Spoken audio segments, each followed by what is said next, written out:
So you're looking for your next team to take to glory here on FIFA 21, and today we're going to answer that question.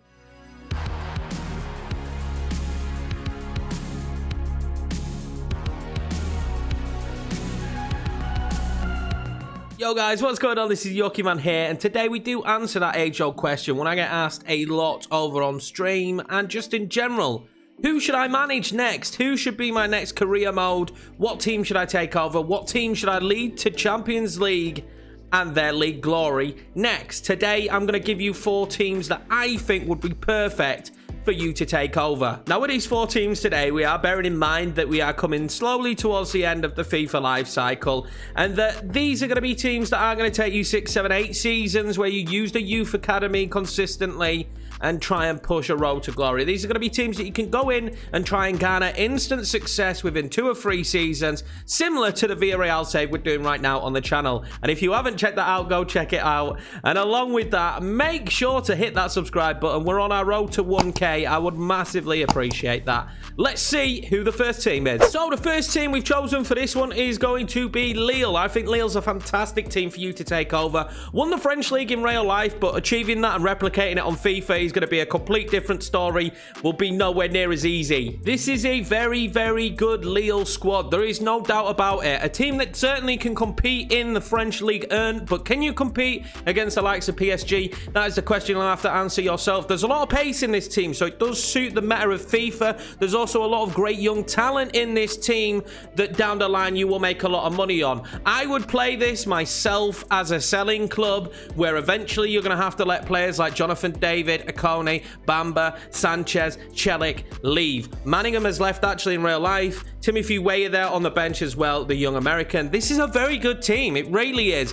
Can you achieve what they did in real life? That's the big question, and it won't be easy because FIFA don't give you so much of a helping hand when it comes to the transfer budget. With a transfer budget of 14 million euros and a wage budget of 203k, it's not going to be easy. You're not going to be able to rapidly sign a lot of players unless you let players leave the club.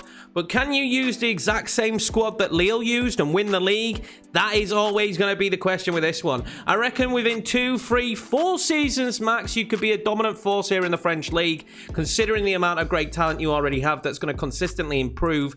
Jonathan David being the key one there. He was the record signing for them, and he grows unbelievably this year on FIFA 21. Making the most out of him in your early seasons before selling him on for a huge profit would be advisable. Notably, Lille are actually in the Europa League as well, so could you have a deep Europa League win and maybe even win that competition within your first season?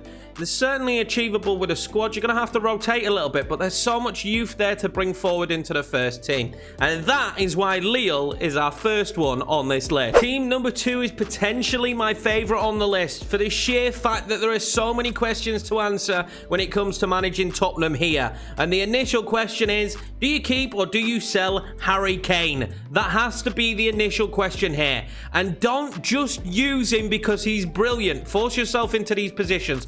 Personally, the advice I would give if I was doing this save is that I would look to sell Harry Kane if the fee that came in was correct. I believe personally that he will potentially leave in real life. I'm sorry, Spurs fans, but this should give you the funds in order to replace him. And then the big enjoyment is, how do I replace him? How do I replace Harry Kane in this Spurs side and keep them ticking? You must keep hold of players like Son. Obviously, you'll have Gareth Bale, but he will go back at the end of the season. It's up to you to choose whether you want to re-sign him or not. He's actually a very good player on this year's game, but as he's getting older, we already know in FIFA that his rating's going to go down pretty quickly. Also, Daniel Levy's pretty kind. He's not his stingy usual self, and you're going to be given 73.34 million, 584k on the wages, which is a nice amount of money. You're going to have to replace Lloris. The man is full of mistakes. Make sure to get yourself a new goalkeeper. Do not sign Andre Onana. He's not available this year. He's banned. Ignore him. Do not sign him. Try somebody new. Someone I'd recommend is replacing him with the young Frenchman Lafont. We're using him in the Villarreal career mode at the moment, and he's doing very, very well. I'm actually really enjoying using him. Another question as well will surely be, how do we fix this back line?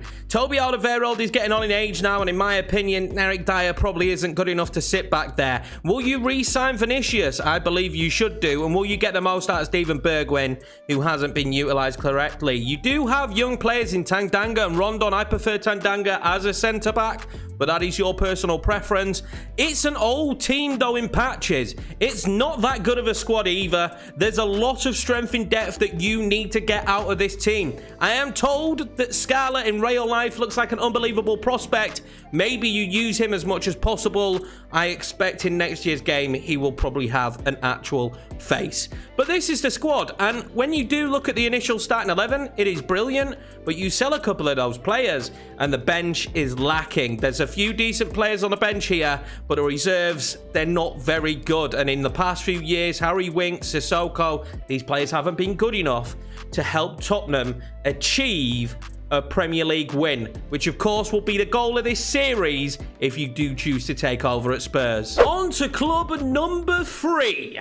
This one's a really interesting one for me, to be honest with you, because Hertha Berlin scraped themselves a 14th place finish and was that close to relegation, which would make me want to do them even more if they had been relegated. This is a cash-rich club. This club have a lot of money, and there's been a huge amount of turnover. So what I would do for this one is I would turn off the initial transfer window. Hertha Berlin signed a lot of players that you need to try and get the best out of this season. In the initial season, it's surely about starting to establish yourself as a team that will challenge for Europe in the Bundesliga. And then you want to build on that and consistently improve. You're going to be given the budget to do that, by the way, because with a whopping budget of 71.97 million and 217k on the wage budget, there is no issues with signing players. But like I say, I would turn off that initial window. They did sign a lot of players in real life.